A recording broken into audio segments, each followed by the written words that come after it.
ورحمت الله وبرکاته. مرګرو د سعودي عرب نه مسافرونه دي او تعلق چې داري پاټي سردار سره وي، خو چون کې چې ظلم زیاتې وسره شوی دی، ګڼ کپانو چې د نو تنه پیسې وخلې دي، د هغې په باره کې هغې مونږ له د هغه کس تصویران هم را کړي دي او په خپله پسې یو ویډیو هم کړې ده او ما ته چې دی یو وایس میسج کړی دی. نو راځئ تاسو لاول د دې دا وایس میسج در سره واورئ او بیا چې دی نو راځو پس د هغې نه په یو څو خبرې کوو او کوشش وکړئ هر ځای کې ګڼ کپان راوتي دي، چاته وایي ویزې دله در کوم، چاته وایي اقامه دله ټیک کوم، چاته وایي ویزه دې خرابه ویزه دله ټیک کوم او په قسمه طریقو سره چې دی فراډونه کوي، دوکې کوي، د خلکو نه پیسې وخي. نو په دغه ګڼ کپانو کې زموږ د سعودي عرب ورونه یو ګڼ کپ والي دي چې د هغه تفصیلا ویډیو در سره شي دی شریکوم، خو راځئ لاول لا وایس لږ واورئ جي. او بلال بھائی د دې مین خبره دا یعنی چې خپل بار کریکټر هم چینج کړي، دین علاوه خپل ګټه هم چینج کړي او یو ځکه دی یعنی کنه کې ولې ګڼ کپ سړی د شروع نه راغلی به انتهایی خلکو ساده دوکې وغیرہ کړي. نوم دی فضل ربی د ټیک شو، فضل ربی د نوم دی مانکیال سره د تعلق دی دی خپل کړي کې یعنی چې جمعه پیسې خلکو نه پیسې هم راغون کړو، هغه هم دی خړلو، هغه نه علاوه دی یعنی خپل یعنی کې به انتهایی پاکستان کې یعنی کې ډیر غټ لانجه کوم کړل دلته کې دی غریبانو د مسافرونو یعنی مسافرو کسانو هم دی ډیر غټ اماونت دی وهله. نو د دې باره مخکې شیر کوو ټیک شو، ما ته موږ خپل نور انډیوالان ته وایو، نور ملګرو ته وایو چې دا ویډیو مخکې شیر وکړي او یعنی کې دې باره کې د بهترین سوچ سمجھ باندې د خبرو وغیرہ په انتهایی ګڼ کپ کله دا ګیره پرېږدي، کله ګیره دې خري، کله دا ویښته د خري ویښته کېږي، کله بل څه کېږي، مطلب ډېر بې انتهایی فراډي سړی دی. ملګرو دا خبرې به تاسو اورېدلې وي چې د دغو کسانو نه پیسې والي دي او دا کس چې دی کله خلیه چینج کوي، کله څه کوي، یو ځل نیمې خبرې له هم کېنولې و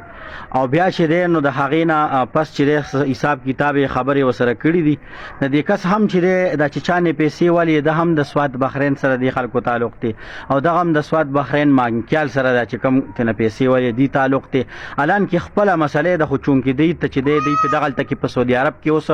راپورټ هم کړی دی حکومت ته، دا کس هلته کې مطلوب دی. دی وایي چې لکه زموږ نه پیسې والي دي نو کوشش دی موږ سره زموږ دا کم مسافرونه دي دلته کې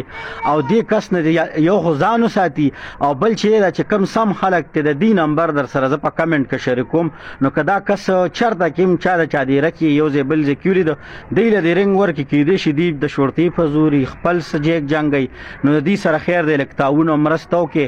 که هر څنګه هم شي، که پی ټي آی کې دی او که هر څه کې دی. اعلان کې شاته جنډا د پی ټي آی ده، دا کس که د پی ټي آی سره دی او که د هر څه سره دی، خو ناجایزه او ظلم مسره کېږي او مسافر دی پیسې ترې نه والي شوي دي. د مسافرۍ پیسې چې زه هم څوک هم خوري، دغو کې خو د سره زه هم چې لاول به ایمان نه وي چې داسې کار کوي. ملګرو دغو پسې خپله چې کومه ویډیو کړې ده نه دا هم در سره سزې پورې شریکومه او دا ویډیو در سره ډېره شیر کې چې دا ګڼ کپ دا کم کس د دې نه پیسې والي دي، شکل بدلی را بدلی چې دی یا دغو له پیسې ورکړي یا ورسره خبرې له څوک کېنولی شي، څه تعلق یې وي چې دغو مسافرو غریبانانو ته خپل حق میلو شي. زه خپل مسافر ټول ورونو ته زما طرفه سلام قبول کړئ. زه تاسو یو عاجزانه یو اپیل کوم، ما چې دا کم پوسټ په سوشل میډیا باندې شیر کړی دی دا د دې یو ګڼ کپ یو بې غیرته انسان دی. د په پاکستان کې هم ډېر غریبانان داسې خراب کړي دي، دغه ځای نه را تښتېدلی دلته سعودي عرب ته راغلی دی.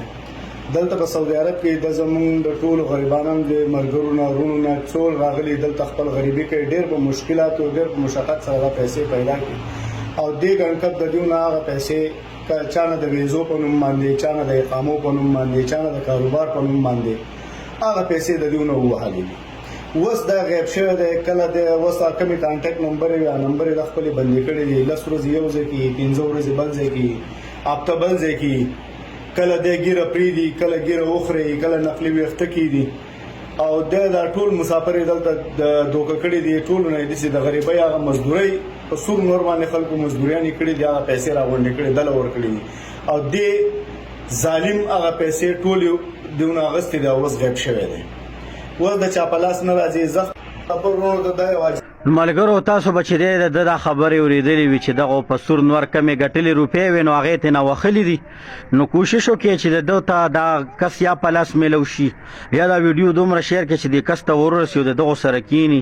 ځکه چې دغو په سرو غرمو باندې دا روپۍ ګټلي ډېر سخت کار کوي، دیاړي کوي، مزدوري کوي چې دغو ته دا خپل حق میلو شي. والسلام.